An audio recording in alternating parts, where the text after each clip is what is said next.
लोग कह रहे हैं कि ये एनडीए फुल फॉर्म बदल दी।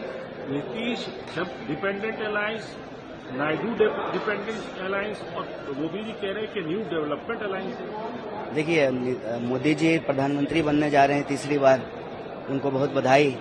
लेकिन हमारे लिए अभी सबसे बड़ी चिंता की बात यह है कि देश भर में जो नीट में धांधली हुई है और स्टूडेंट के भविष्य के साथ जो खिलवाड़ किया गया है, और लगातार चाहे पहला कार्यकाल हो, दूसरा कार्यकाल हो या तीसरा कार्यकाल हो, इस देश में नौजवानों का भविष्य खतरे में है, अंधकार में है। तो मुझे उम्मीद है कि प्रधानमंत्री जी इन चीज़ों पर जल्द से जल्द जो है त्वरित कार्रवाई करेंगे। 30 लाख से ज़्यादा पोस्ट खाली हैं, उनको भरने का काम करेंगे। और बार बार जो पेपर लीक हो रहा है, प्रश्न पत्र लीक हो रहा है, उस पर कोई ठोस कानून बनाया जाएगा। और बड़े पैमाने पे देश में जो बेरोजगारी है सबसे ज़्यादा, उस पर जो है कोई नई नीति लाई जाएगी, लोगों को रोजगार दिया जाएगा। और अभी जो तुरंत का मामला है, आपने देखा होगा कि नीट एग्जाम के रिजल्ट के बाद कई स्टूडेंट्स ने आत्महत्या की है। 1 घंटे में 2 से ज़्यादा नौजवान आत्महत्या कर रहे हैं। तो ये एक युवा देश के लिए, भारत दुनिया का सबसे युवा देश है, सबसे चिंता की बात है। प्रधानमंत्री जी तीसरी बार जो है प्रधानमंत्री बन रहे हैं, उनको बधाई। लेकिन वो युवाओं और विद्यार्थियों के सपनों को जो आज तोड़ा जा रहा है, जिस तरीके से उनके भविष्य से खिलवाड़ किया जा रहा है, उस पर कोई कार्रवाई की हम उम्मीद करते हैं। राहुल जी के लिए क्या कहेंगे, क्योंकि आपके कई सांसद जो है ये कह रहे हैं कि अब उन्हें नेता विपक्ष का जो है वो संभालना चाहिए था। अच्छा, वो तो मीटिंग है, सीडब्ल्यूसी की मीटिंग है, सीपीपी की मीटिंग में ये तय किया जाएगा। हाँ, उसकी अपनी एक प्रक्रिया है। आप क्या सोचते हैं कि उनको अब देखिए, पार्टी को एक प्रक्रिया के तहत पार्टी चलती है और चलना भी चाहिए, तो भी बैठकों में तय होगा। आप लोग कह रहे हैं कि ये एनडीए फुल फॉर्म बदल दी।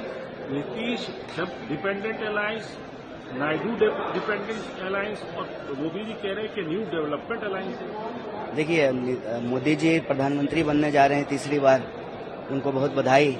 लेकिन हमारे लिए अभी सबसे बड़ी चिंता की बात यह है कि देश भर में जो नीट में धांधली हुई है और स्टूडेंट के भविष्य के साथ जो खिलवाड़ किया गया है, और लगातार चाहे पहला कार्यकाल हो, दूसरा कार्यकाल हो या तीसरा कार्यकाल हो, इस देश में नौजवानों का भविष्य खतरे में है, अंधकार में है।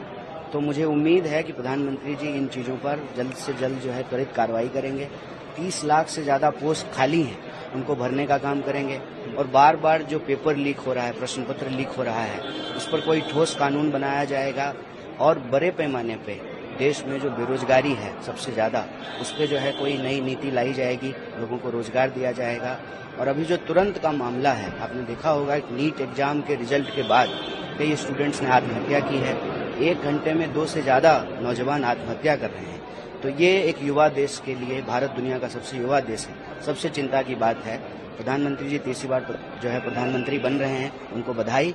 लेकिन वो युवाओं और विद्यार्थियों के सपनों को जो आज तोड़ा जा रहा है, जिस तरीके से उनके भविष्य से खिलवाड़ किया जा रहा है, उस पर कोई कार्रवाई की हम उम्मीद करते हैं। राहुल जी के लिए क्या कहेंगे, क्योंकि आपके कई सांसद जो है ये कह रहे हैं कि अब उन्हें नेता विपक्ष का जो है वो संभालना चाहिए था। अच्छा, वो तो मीटिंग है, सीडब्ल्यूसी की मीटिंग है, सीपीपी की मीटिंग में ये तय किया जाएगा। हाँ, उसकी अपनी एक प्रक्रिया है। आप क्या सोचते हैं कि उनको अब देखिए, पार्टी को एक प्रक्रिया के तहत पार्टी चलती है और चलना भी चाहिए, तो भी बैठकों में तय होगा।